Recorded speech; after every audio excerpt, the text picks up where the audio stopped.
अब हम एक प्रोग्राम सॉल्व करते हैं। जैसा कि आपकी स्क्रीन पर दिखाई दे रहा है कि हमारे सामने एक मैसेज है, एंटर फर्स्ट नंबर, और मैं कोई नंबर टाइप कर देता हूँ 78। फिर से एक मैसेज आ रहा है, एंटर सेकंड नंबर, और मैंने नंबर टाइप किया 34। और जैसे ही मैं एंटर प्रेस करता हूँ तो यहाँ पर दोनों नंबर का टोटल दिखाई दे रहा है और साथ में एक मैसेज आ रहा है, do you want to repeat the program. और अगर मैं वाई टाइप करता हूँ तो ये प्रोग्राम फिर से रिपीट हो रहा है, यानी कि फिर से मेरे सामने एक मैसेज है और मैं कोई नंबर टाइप करता हूँ, अगेन सेकंड नंबर टाइप करता हूँ और ये उसके टोटल को डिस्प्ले कर रहा है। तो हमें इस प्रोग्राम को सॉल्व करना है, दो नंबर का एडिशन निकालना है, और जब तक यूज़र रिपीट करना चाहे इस प्रोग्राम को वो रिपीट कर सकता है, और जिस केस में वो n प्रेस करेगा तो हमारा प्रोग्राम बंद हो जाना चाहिए। दो नंबर को कैसे सम करना है ये हमने स्टार्टिंग चैप्टर में सीखा था। अब इस प्रोग्राम को बार बार कैसे रिपीट करना है ये हम सीखते हैं। पहले मैं दो नंबर यूज़र से इनपुट ले लेता हूँ और उसके बाद उनका सम डिस्प्ले कर देता हूँ।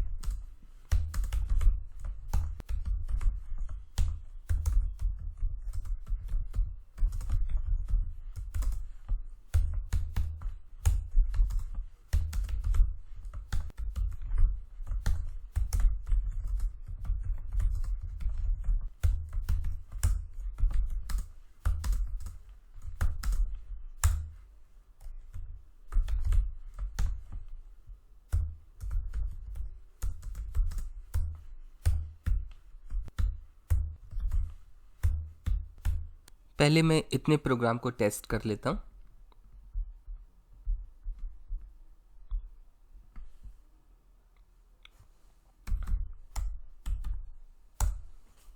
हमारा प्रोग्राम दो नंबर का सम कर रहा है, लेकिन मुझे अब इसमें रिपीटिशन वाले स्टेटमेंट ऐड करने हैं और यूज़र से चॉइस भी लेनी है, do you want to repeat the program. तो इसके लिए यहाँ पर मैं एक इनपुट करा लेता हूँ यूज़र की चॉइस स्टोर कराने के लिए, और वेरिएबल का नाम मैं चॉइस रख देता हूँ। क्योंकि ये स्ट्रिंग है तो मुझे सिर्फ इनपुट फंक्शन की ज़रूरत होगी। अब यूज़र जो भी y या n में से टाइप करेगा वो वेरिएबल चॉइस में आ जाएगी।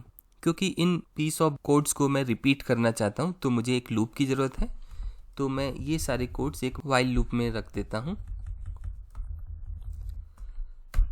वाइल लूप में मुझे कुछ ऐसे कंडीशन लिखनी होगी, choice is equal to yes. तो जब ये प्रोग्राम रन होगा तो पहले ये कंडीशन को टेस्ट करेगा, वाइल चॉइस y है या नहीं। अगर वो y होगी तो ये स्टेटमेंट रन होंगे, और जब ये इनपुट वाला स्टेटमेंट रन होगा, do you want to repeat the program, और यूज़र उसमें अगर y प्रेस करता है तो चॉइस में अगेन y होगा और लूप रिपीट होगा। लेकिन अगर यूज़र टाइप करता है n तो चॉइस के अंदर n होगा, उस केस में कंडीशन ट्रू नहीं होगी तो हमारा प्रोग्राम आगे रिपीट नहीं होगा।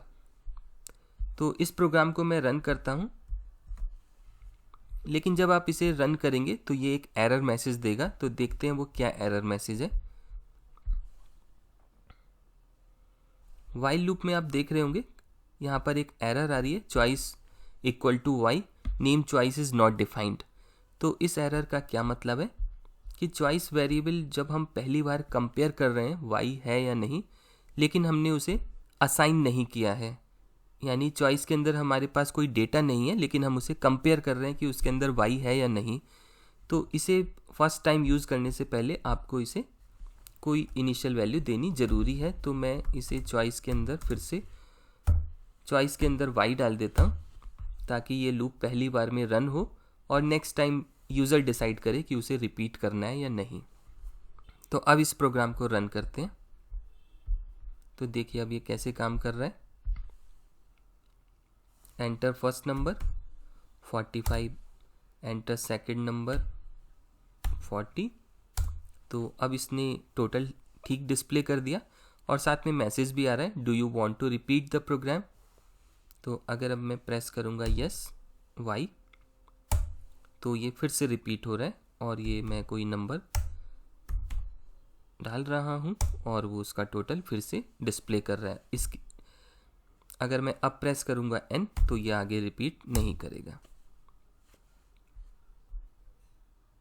तो हमने देखा कि हम यूज़र की चॉइस के हिसाब से लूप को कंट्रोल कर सकते हैं कि हमें लूप रिपीट करना है या नहीं करना।